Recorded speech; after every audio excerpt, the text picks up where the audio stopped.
காப்பாத்தணும் யாருன்னாரு 92 வயசு வரைக்கும் 97 அதனால மன்னிச்சுங்க உங்களை நான் பின்பற்றேன் அப்படின்னு சொல்லிருக்கேன். எல்லாத்துக்கும் வணக்கம். நான் கிட்டத்தட்ட காலையில் 6 மணியிலிருந்து இங்கே தான் உட்காந்துருக்கேன். நிகழ்ச்சி ஆரம்பிக்கும் போதே வந்துட்டேன். இப்போதான் பையன் கொண்டு வந்து தண்ணி கொடுத்தான். சொன்னேன், ஏப்பா தண்ணி காட்டிட்டாங்க, நீ தண்ணி கொடுக்காட்டி என்ன அப்படின்னு.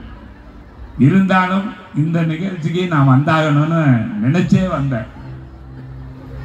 எல்லாரும் மேடையில் இருக்கிறவங்கள எனக்கு இப்போ 75 வயசாச்சு. என்னை விட பெரியவங்களும் இருக்காங்க, சின்னவங்களும் இருக்கிறாங்க. எல்லாத்துக்குமே நன்றி சொல்லிக்கிறேன். காரணம் என்னன்னா,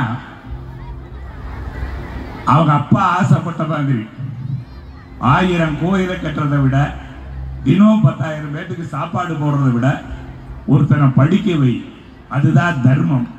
அந்த தர்மத்தை அவர் பண்ணியிருக்காரு. அது பிள்ளைகிட்ட ஒரு பெரிய பரிசா அதை கொடுத்துருக்காரு. அது ரொம்ப பெரிய விஷயம். நான் எங்க வீட்டில் எழுதி வச்சிருப்பேன்,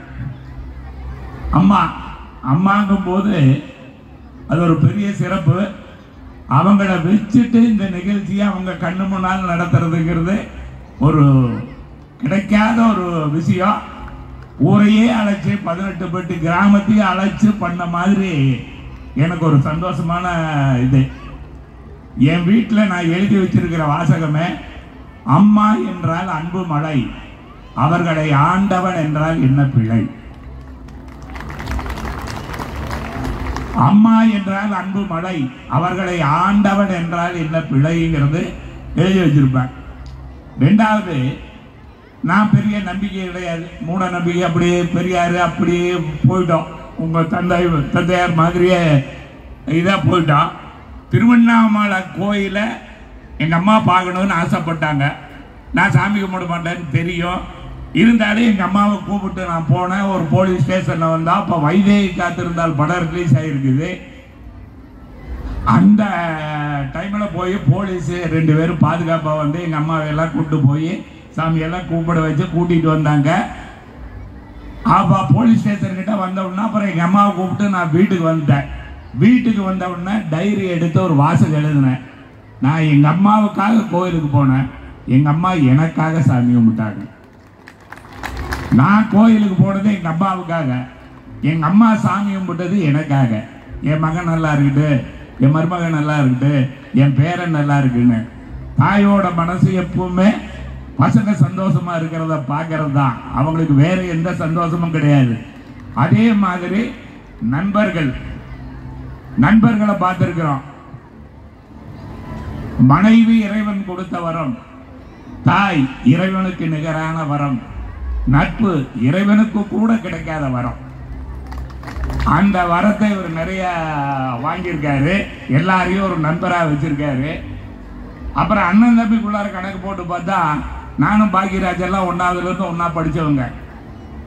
அவங்க அண்ணன் பெரிய அண்ணன் பேர் செல்வராஜ், சின்ன அண்ணன் பேர் தன்ராஜ், இவன் பேர் பாக்கியராஜ். செல்வம், தனம், பாக்கியம் 3மே ஒரு வீட்டில் இருக்கணுங்கிறதுக்காக அண்ணன் தம்பிகளுக்கு பேராக வச்சாங்க. அந்த மாதிரி தேவா அவர்கள் அண்ணன் தம்பிகளை மேடையில் பார்க்கும்போது எனக்கு ஒரு சந்தோஷம். இன்னும் 2 பேர் வரலங்கிறது எனக்கு ஒரு பிரச்சனையாக இருந்தாலும் எனக்கே காரணம் என்னன்னா, நான் எங்கள் அண்ணன் தம்பிக்கிட்ட அப்படி தான் வாழ்ந்தேன் வளர்ந்தேன். அவங்களும் என்ன அப்படி தான் பார்த்துக்கிட்டாங்க. 5 பேர் அண்ணன் தம்பிங்க. தேவா, அதுக்கப்புறம் சம்பத்து, அதுக்கப்புறம் சபேசன், அதுக்கப்புறம் முரளி, அதுக்கப்புறம் ரவி. இப்படி 5 பேர் அண்ணன் தம்பிங்க, ஒரு அக்கா. 5 பேருமே தினம் ஒரே இடத்துல ரெக்கார்டிங்கு வந்து இசையமைப்பு வேலைகளை எல்லாம் பண்ணி காசு வாங்கி போவாங்க. அப்படி அண்ணன் தம்பிங்க ஒன்னா ஒரு 5 பேர்த்த ஒரே இடத்துல பார்த்த சந்தோஷம். நான் நிறைய என்ன செய்ய மச்சான் படம் பண்ணும்போது அந்த நிகழ்ச்சியை சந்திச்சேன். அதில் ஒரு அக்கா இருக்காங்க. இதுவரைக்கும் இன்னும் அந்த ஒரு அக்கா வீட்டில் செவ்வாய்க்கிழமை காலையில் அங்கே போய் டிஃபன் சாப்பிட்றாங்க. அந்த மாதிரி உண்மையான அன்போடும் உண்மையான இது நட்பு எல்லாமே கிடைச்ச இவங்க. இது உண்மையிலேயே ரொம்ப நாளைக்கு அப்புறம் ஒரு நல்ல படம் பார்த்த திருப்தி எப்படி இருக்குதோ அந்த மாதிரி ஒரு திருப்தி எனக்கு. ரஜினி படமோ, அது எம்ஜிஆர் படமோ, யாருதான் சிவாஜி கணேசன் படமோ, எதுவா இருக்கட்டும், ஒரு நல்ல படம் பார்த்தோம்னா நமக்கு ஒரு திருப்தி இருக்கு இல்லையா? இந்த வெள்ளி விழா ஆண்டில் வெள்ளி விழா இயக்குனர்னு பேரு, அது ஒரு 1.25 வருஷம் ஓடுச்சு. நான் எதுக்காக இதை சொல்றேன்னா, அப்படி ஒரு நிகழ்ச்சி, இந்த நிகழ்ச்சியை யார் ஏற்பாடு பண்ணாங்கன்னு தெரியாது, யார் ஐடியா கொடுத்தாங்கன்னு தெரியாது. நிகழ்ச்சி சக்சஸ், அதுக்கு எல்லாரும் நான் தான் பாங்க, அதெல்லாம் வேற. யார் பண்ணியிருந்தாலும் சொன்ன அத்தனை பேத்துக்குமே என்னுடைய வாழ்த்துக்கள். ஏன்னா குறிப்பாக இப்படியெல்லாம் பண்ண முடியாதுங்க.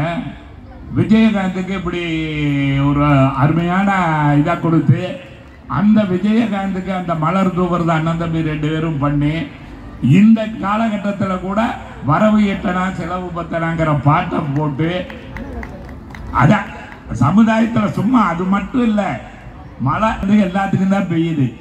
ஆனால் நிலம் இருக்கிறவன் தான் அறுவடை பண்ண முடியுமா ஒழிய நிலம் இல்லாதவன் அறுவடை பண்ண முடியாது.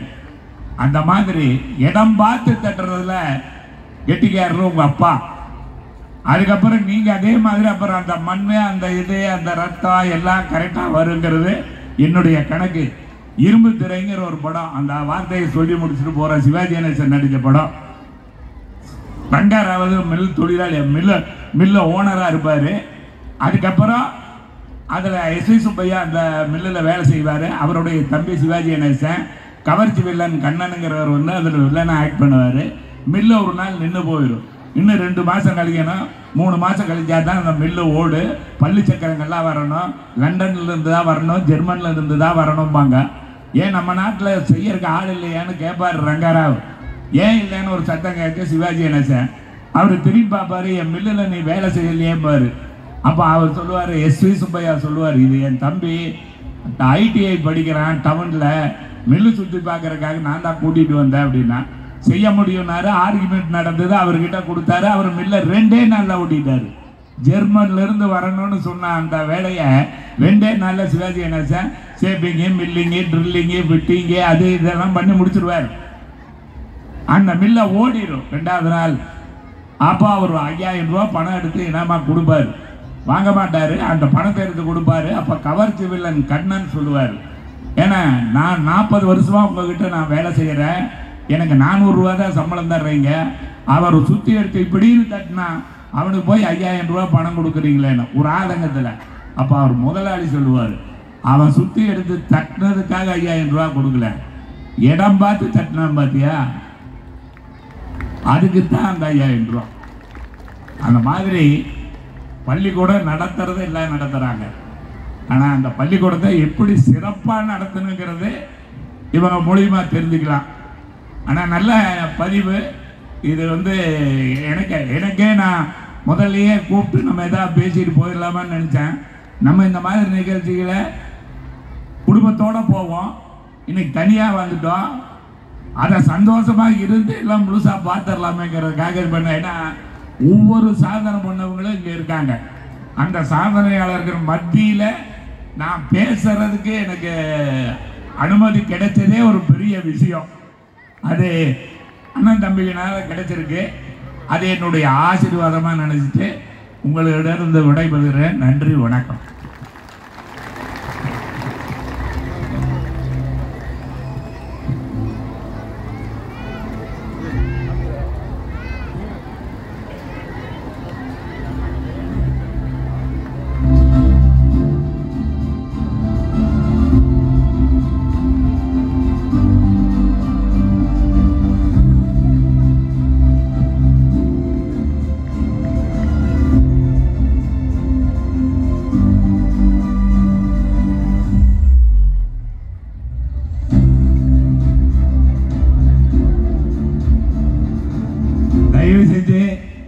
எல்லாரும் நிகழ்ச்சி முடிகிற வரைக்கும் இருந்து பார்த்துட்டு போங்க.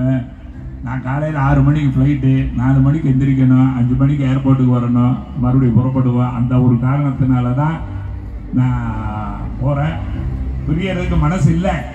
ஏன்னா இதெல்லாம் தான் நான் எப்படி உங்களை சந்தோஷப்படுத்துறதுக்காக ஒரு பாட்டு, காமெடி, இதெல்லாம் நடிப்பாவோ டைவர்ட் பண்ண படங்கள்லையோ நானும் ஒரு சமூக சேவை பண்ணுற மாதிரி தான். அது எல்லாத்தையும் சிரிக்க வைக்கிறதுங்கிறது அதை பண்ணுறேன். நான் இதை விட்டு பிரியறதுக்கு மனசு எல்லாம் புரியும்.